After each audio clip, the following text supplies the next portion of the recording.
everyone.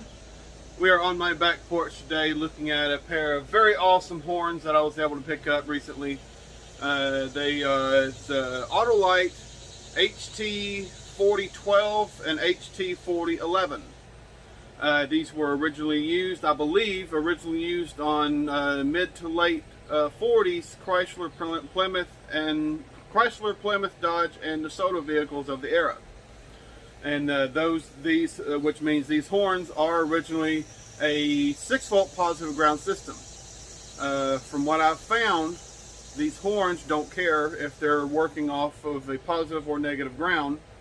It's just a matter of horns usually blow, and with these going to a negative ground system, they're just going to suck instead of blow. And going from 6 to 12 volts, because I will be putting this on one of my vehicles, I'll show you in a second. Going from 6 to 12 volts really doesn't matter. It's just regular or insanely loud. So I don't mind being insanely loud. I'm actually really happy and excited to get these horns on the vehicle that they're going on. So let's take a look at them. Ignore all the junk, but here are the horns. Let me show you the part number on one of them. Part of the Autolite stamping is actually missing on that one, but it's Autolite HT4011, and then a Autolite HT4012.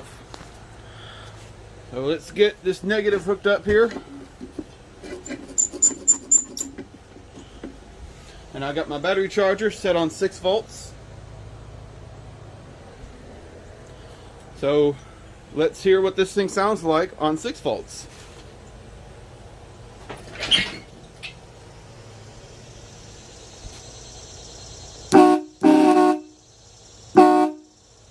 Actually vibrating off. Don't want that.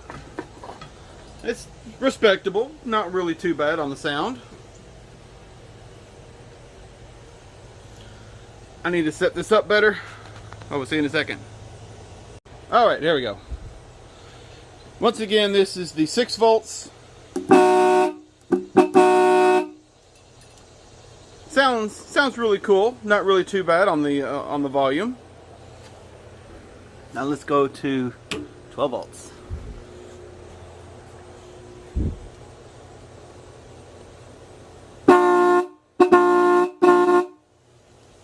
That's what I'm talking about. I'm going to love having these horns on my vehicle, so let me go show you the vehicle that they're going on. Before I went to the vehicle that these are going to be going on, I want to show you what the inside of this actually looks like. So let me set my phone down, and I'll take off the screws that hold on the wires on one of these and remove one of these caps.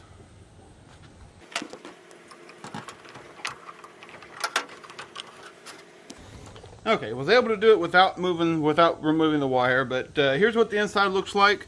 I was originally thinking that this screw adjusted the diaphragm, but it does not. The screw on the back on these just holds on the back cap. So it's on right there. And this one's actually really clean on the inside.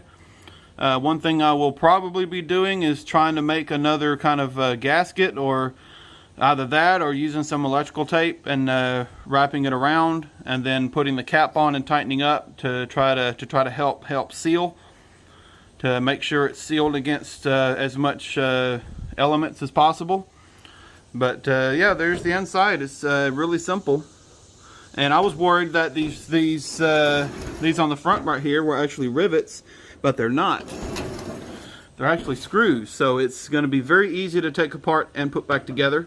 So the horns will be able to come off easily, and I'll be able to do some real deep cleaning on them, sanding and painting, without worrying about messing up the mechanism. So there it is, and let's go to the vehicle that they're going on. The horns will be used on my 1970 Dodge D100 right here. And I've got the perfect spot for them. It's really about the only spot I can put it. I will be mounting them right here.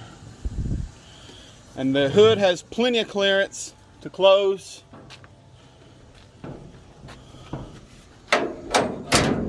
Without even touching them. So that's perfect. One thing I thought about doing, I will have a restoration video on this. Since it works, it's mainly just disassembly and cleaning and repainting, because I will be repainting this. But I thought about, when I had it apart, switching this bracket to actually go the other way.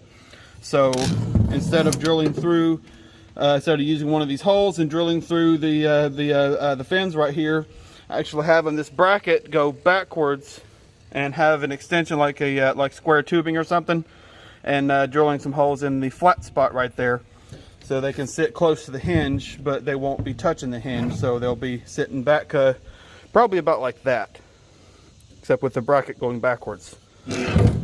So there it is.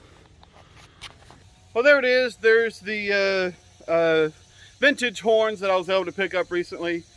I actually pulled them off an old Dodge, mid-60s Dodge 1-ton pickup. Somebody had taken them off of the original application, obviously.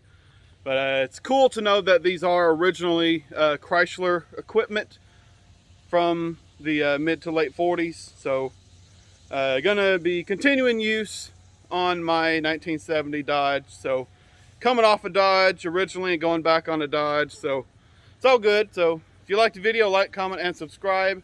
And if you would like a custom Charger 383 Mopar t-shirt or whatever, check out the link in the description. And I've got all kinds of stuff, shirts, sweaters, long sleeve shirts, hats, all kinds of stuff over there. So check it out, and I will see you on the next one.